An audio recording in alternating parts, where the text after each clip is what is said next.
Hello, welcome back to my channel. Today I'm going to talk about Dublin and everything I learned while I was there. There's a lot of do's and don'ts for Dublin, so definitely tune in if you're interested in going there. This is my first time ever in Dublin, also my first time ever in Europe, so I'm by no means an expert, but definitely going in for that first time trying to do all the touristy things. I learned a lot from my experience and I wanted to share. So my initial thoughts about Dublin was not somewhere that I was really that interested in going.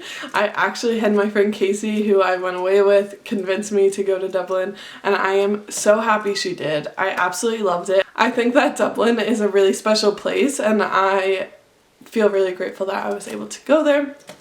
The people are so lovely. It's beautiful. We got blessed with beautiful weather the whole time we were there. It was so nice, sunny, warm. So I really just enjoyed my whole experience and I honestly can't wait to go back. The first thing I highly recommend going to Dublin is doing a walking tour. We did our walking tour with Pat Liddy's. I will link them below. They were awesome. Our tour guide was Ronan and he was amazing. I really enjoyed it. I thought it was a great way to have a true Dubliner show you around and get to hear their perspective on things. It gives you a bit of history, but also just doing it the first day you're there gets to show you like a lay of the land. They tell you about like the north side of the river versus south side of the river, and so you kind of understand what's going on both, which I thought was really, really helpful as we were navigating throughout the city in the days that followed. I will say I heard there is a walking tour that is actually free in Dublin. And on one of our other tours, someone said that it was one that they think is like the only option. The only one you should do in Dublin. So, although Pat Liddy's is ran by people from Dublin, it might be a good option for you. Save a little money on the walking tour and also maybe even get a better tour than I got. Another thing I highly recommend is taking a day trip from Dublin to the Cliffs of Moher. Not 100% sure I'm saying that right, but they are cliffs on the western coast of Ireland and they are very beautiful. I was really grateful that we were able to get that. It was a 6 a.m. wake-up call and I want to say it was about $70 each for us to go. However, it included the bus, which was really helpful, and it also took us not only to the cliffs but to Galway as well, which was really awesome. While we were on this tour, we had not only a person like telling us on the bus where we were going and things like that, but we also had that same tour guide walk us around Galway, give us an overview of what we should do. Our tour guide on this experience also had amazing recommendations both in Galway and also back in Dublin, so literally everything that she said we were writing down, and it was just amazing to have another Dublin native perspective. I think that that's definitely a tip I will emphasize as a first-time traveler to Dublin, is that getting the experience from the local perspective makes all the difference. There's a lot of touristy things that you can do while you're in Dublin, which are all awesome to see and do, but I think that having that native Dublin perspective really made the experience more authentic. The people who are in Dublin and are doing these tours are just so proud to be from Dublin, so you get a lot of really great information from them and they're not like gatekeeping anything that they don't want tourists to do. So that's really awesome. Another thing we did while we were in Dublin was visit St. Patrick's Cathedral. Obviously that's super historic in Dublin and definitely a must-see if it's your first time there. It was very beautiful. I will say Dublin is similar to London in which you'll have to pay for all the attractions that you're going to. However, it was not that expensive compared to London. I think that most of the attractions were around like $15 instead of like $30 each. We also saw Dublinia, which was very cool. For those of you who don't know, it's kind of an homage to the Viking roots of Dublin, which I literally knew nothing about, and I felt like I learned so much about Dublin and their history while I was on the trip there, which was amazing. It was so great to learn, again, from that like native Dublin perspective, but also just learn about the place that you're visiting, get to enjoy it in that way. One thing I definitely also recommend is visiting Trinity College when you're there. It's a beautiful campus. Me and Casey got sandwiches from a nearby coffee shop and just sat down on the campus and like we're looking around, seeing all the students go to their classes, and it was, again, a beautiful day. So it was just really nice to sit there, kind of get that experience, and again, it's a beautiful campus, so it was awesome to see. I also would recommend the Little Museum of Dublin. It is quite literally a little museum, and I think there's only maybe like 2 rooms, maybe 3 in the whole museum. But the way that the people who run the museum tried to make it more interactive was really awesome. We actually came into this woman who was like singing, she was like putting on a whole performance, we were time traveling, everything like that. So it made it an experience that probably would have only been like 10-15 minutes into a half an hour plus of being in this museum. She described a lot of the things that were going on in the museum. It basically is how I envision like a college dorm room wall. There are so many pictures on all the walls, so it's kind of hard to go in on your own and know what everything is. But we had her to kind of guide us through everything that was going on. Honestly, again, all the tour guides that we had in Dublin were amazing, and if you're anything like me, I honestly usually prefer to do museums and things like that on my own at my own pace. But I think in Dublin in particular, it made all the difference because the people in Dublin are just amazing. They're so happy to be there, so happy to show off their city. And that to me made me fall in love with the city in a way that I don't think I would have if I had done a lot of the things on my own. For example, back to that walking tour, if we had just walked on our own, not only would we have not gotten a lot of that history that we got, but I also think that we probably wouldn't have had the same appreciation for Dublin that we did. But on the note of the Little Museum of Dublin, it is actually cheaper if you buy the tickets at the museum rather than online. We bought them online and had to buy all-day passes. That was the only option, so instead of buying a time ticket, you could come at any time, which could be helpful for those of you who aren't sure if you're going at a busy time, maybe they're going to sell out or something like that. But I would say the museum itself, when we went at least, wasn't very busy. And you end up saving a few dollars just buying the tickets. I believe it was about $5 if you bought the tickets at the door versus online. Something I also really recommend doing when you're in Dublin is going down Grafton Street. So for those of you who don't know, this is a big shopping and restaurant area, but it is also a street where a lot of buskers are, which again, for those of you who don't know, is where a lot of people are singing, performing for money on the street. And everyone we saw was so talented. Like, I'm from New York and this was not the same scene, although there are talented people in New York as well.